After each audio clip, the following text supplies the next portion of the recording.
semblerait que cette bataille du code, si je puis m'exprimer ainsi avec des guillemets, soit un petit peu derrière nous et qu'on ait trouvé une solution médiane pour faire en sorte que, comme vous le dites, ce langage participe de l'apprentissage de la plupart des élèves, sans que tous deviennent bien évidemment des programmeurs. Le problème, c'est que c'est mal parti, ce débat. C'est un débat qui a été polémique dès le départ, qui a opposé des factions, des lobbies, des camps, alors que nous, ce qu'on voulait, c'est avoir une réflexion sereine et prendre le temps. On ne peut pas modifier comme ça les programmes du jour au lendemain de l'école sans avoir une réflexion. C'est pour ça qu'on avait confié au Conseil supérieur des programmes la réflexion avec évidemment la prise en compte de ce qu'impliquait le numérique et les évolutions aussi des sciences de l'informatique dans les nouvelles modalités d'enseignement et les nouveaux contenus d'enseignement. Alors ensuite, ça s'est enflammé parce qu'on a tout confondu. Je crois qu'il faut revoir ces choses très sereinement.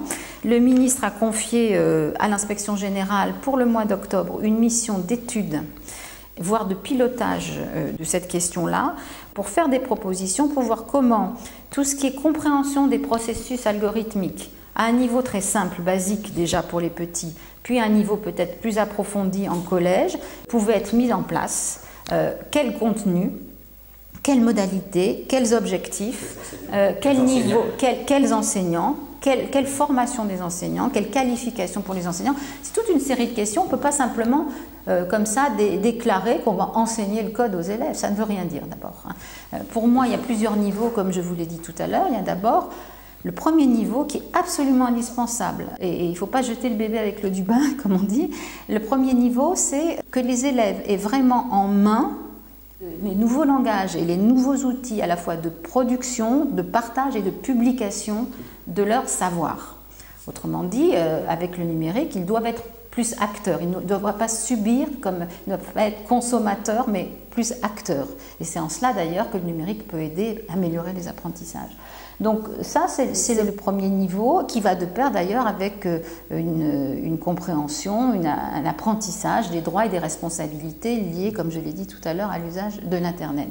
Le deuxième niveau, c'est de leur faire comprendre ces processus qu'on dit algorithmiques qui procèdent d'un mode de pensée assez abstrait, d'une logique qui est certainement indispensable à la préparation des élèves aux nouvelles compétences dont ils auront besoin pour les nouveaux métiers de demain. Parce qu'on ne sait pas quels seront les nouveaux métiers de demain. Probablement que les métiers qu'exerceront les élèves d'aujourd'hui seront des nouveaux métiers qu'on n'imagine absolument pas encore. Ce qui est sûr. Les philosophes d'ailleurs sont très inquiets sur l'évolution de la deuxième révolution numérique qui nous arrive sur l'ensemble des métiers. Ils sont préoccupés du moins. Et quand on prend en charge des jeunes dans une école, un collège, un lycée, il faut que l'on ait cette préoccupation. Quel métier demain ? Voilà, quel métier demain? Donc on ne peut pas, on n'est pas devin. Nous, on s'interroge sur non seulement les apprentissages de base, mais les postures, les comportements aussi. Je crois qu'apprendre aux élèves à rechercher, à être plus créatifs, à réfléchir ensemble, prendre en compte des capacités et des connaissances moins formelles, moins scolaires, avec une dynamique de projet, en interdisciplinarité, toutes ces choses qui existaient déjà dans les pédagogies actives, avec le numérique, elles deviennent centrales, elles deviennent indispensables et centrales. Donc c'est beaucoup plus large qu'une initiation au code. Bien sûr, apprendre à coder, faire une petite application pour comprendre qu'en programmant un langage, on fait fonctionner une machine. Ce processus-là, ils doivent le comprendre, et le comprendre en manipulant peut-être, en essayant.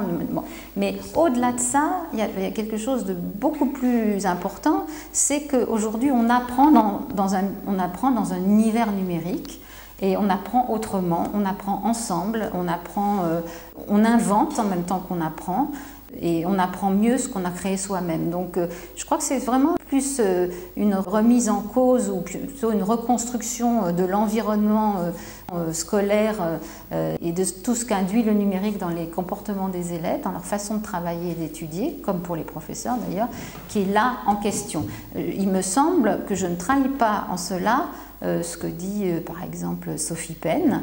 On a beaucoup échangé, Sophie Penn et moi. Pour la plupart de ses conclusions, personnellement, je les partage. Mais il ne faut pas non plus vouloir aller trop vite.